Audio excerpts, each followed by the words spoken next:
Hi, my name's Scott and I am going to give an INFJ's take on ESFJs. When it comes to showing appreciation to the ESFJ, it's important that the emphasis is on the ESFJ's impact upon others or upon you, more so than just showing appreciation for their attributes. What I mean by that is, showing appreciation for the fact that they're hard workers, or that they provide well in a family context, probably won't mean a lot to the ESFJ. Whereas if one is to share about how that providing or how that hard work benefits in the lives of those around them, that will mean a whole lot more to the ESFJ and will give them a massive boost. In a work situation, if an employer was to say, thank you for doing a hard day's work, that probably wouldn't mean a lot to the ESFJ at all. It would be like saying, thank you for getting up this morning. But if the employer was to say, the hard work that you put in here day in and day out, you're an asset to the company. The employer, the customers really appreciate you. We all appreciate what you do here. You're a valuable member of the company. That will mean a lot more to the ESFJ. Same for at home. Saying thank you for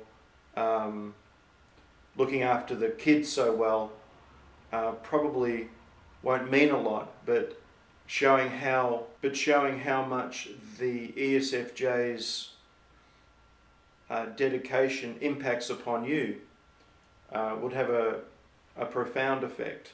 So ESFJs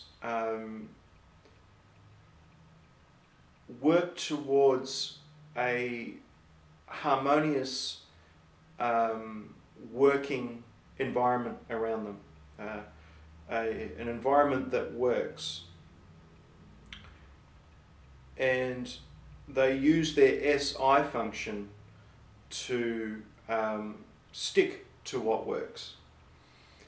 And like I've already said, if everything's kind of functioning well around them, everybody's needs are being met,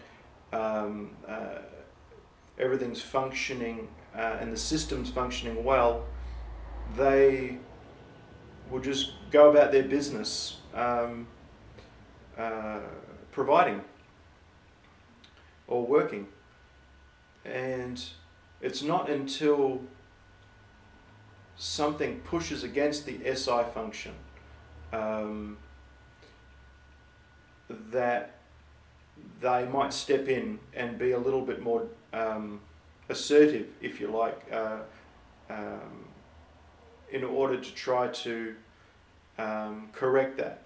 To give a further explanation to the SI function, it's if someone introduces a process, or if something's going on around them that appears to be unnecessary, when that pushes against that SI function, they could become quite frustrated and want to get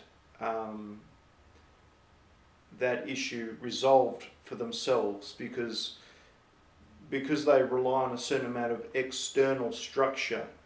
When that is threatened, they can appear to be quite rigid and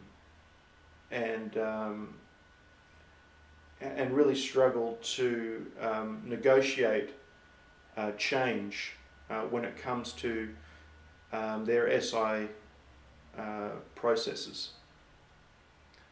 An example of that might be in a work setting where an employer or a supervisor introduces a way of doing things that goes against what the ESFJ believes is the most effective way. And if that change is imposed on the ESFJ without any explanation or without any explanation,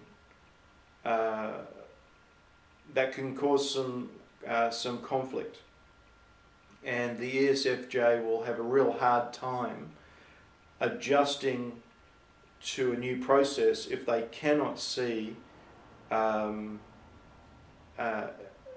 if they feel as though their process is more effective. I guess you could say anyone would be like that, but I think for the ESFJ, they have a harder time just going with the flow with those sorts of changes. I think other types are more willing to adjust to those sorts of changes as opposed to the ESFJ. Example, in a relationship sense, if someone's in a relationship with an ESFJ,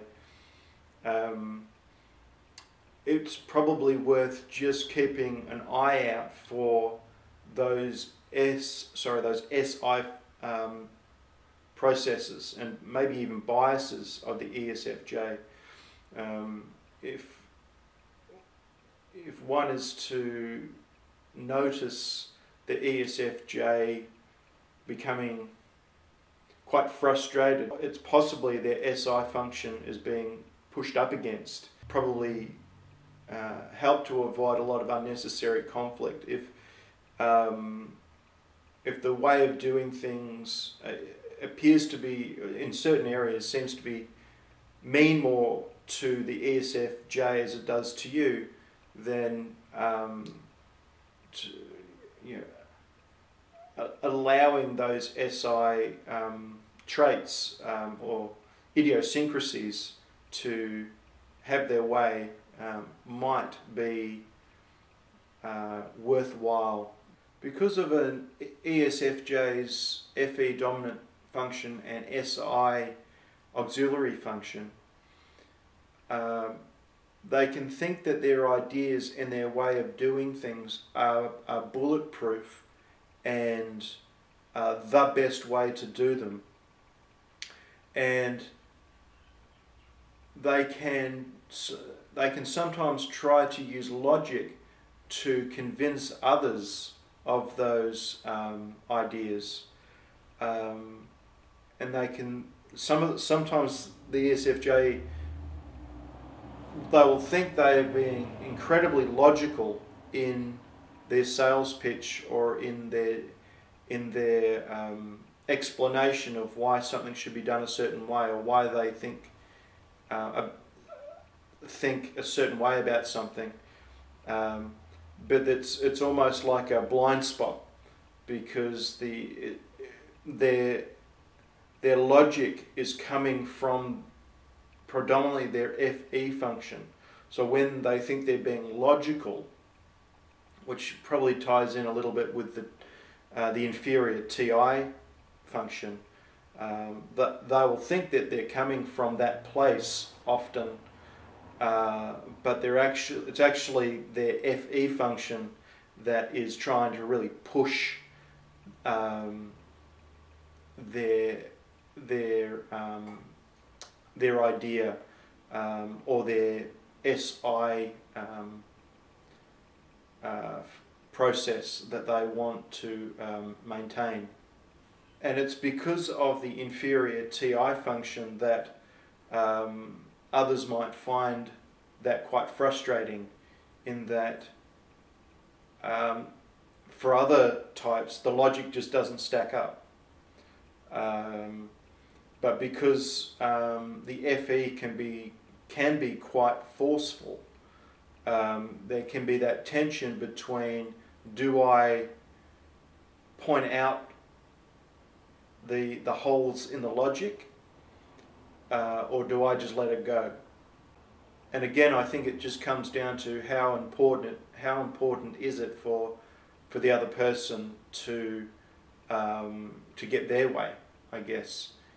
If it is important, it's probably worth pursuing. If it's not really that important, it might be better just to let it go.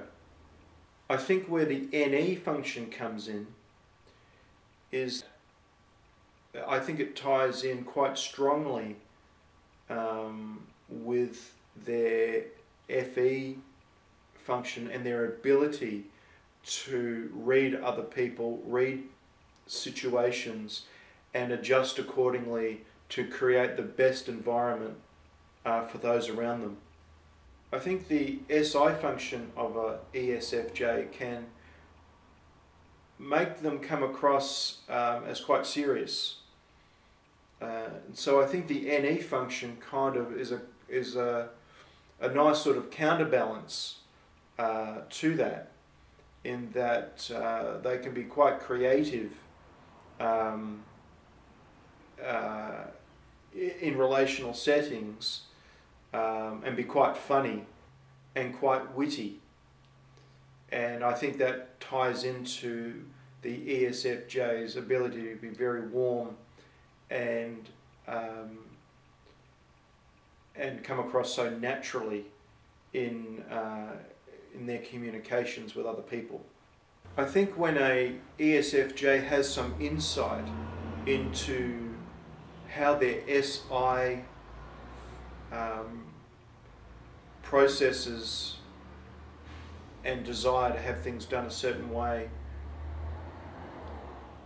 when they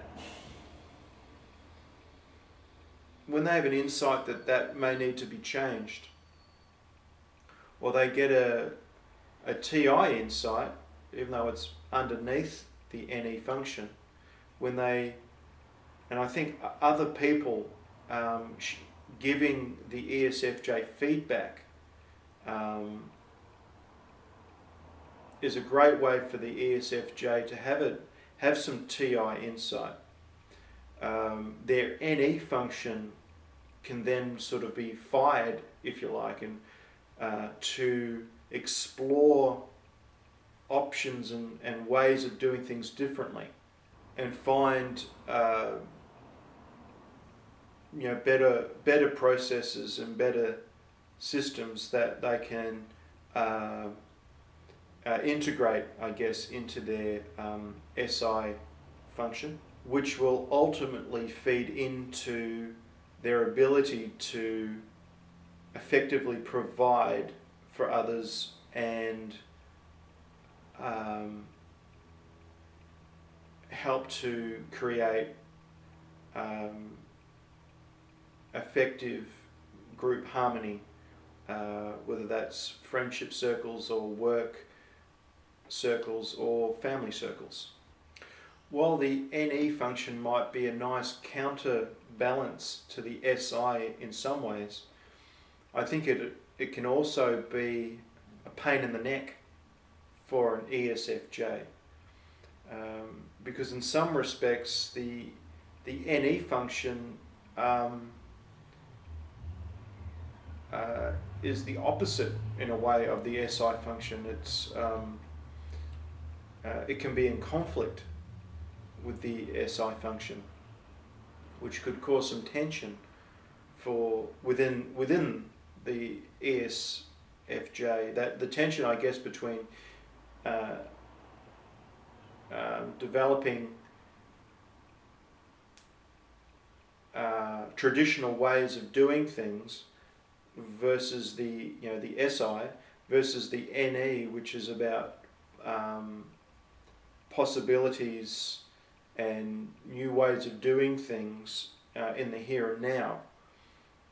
So when it comes to the way the ESFJ does life in regards to their SI traditional processes, where the NE function might push against some of those traditional ways of doing things in the SI function, that could be a real source of annoyance for the ESFJ.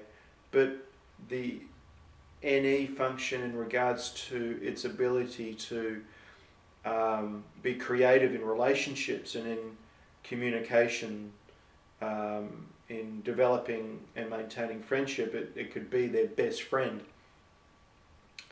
And also probably in other ways where, like maybe just straight out creative ways, in some form of creativity, whether it's art or some form of creative expression, the NE function would thrive in that environment. So I think, to summarize the SINE connections, when it comes to functionality of life, the NE can be a pain in the neck. When it comes to creativity and relating to others and being creative, the NE can be their best friend. So that's the end of part 2 of the ESFJ series. Click here for part 3.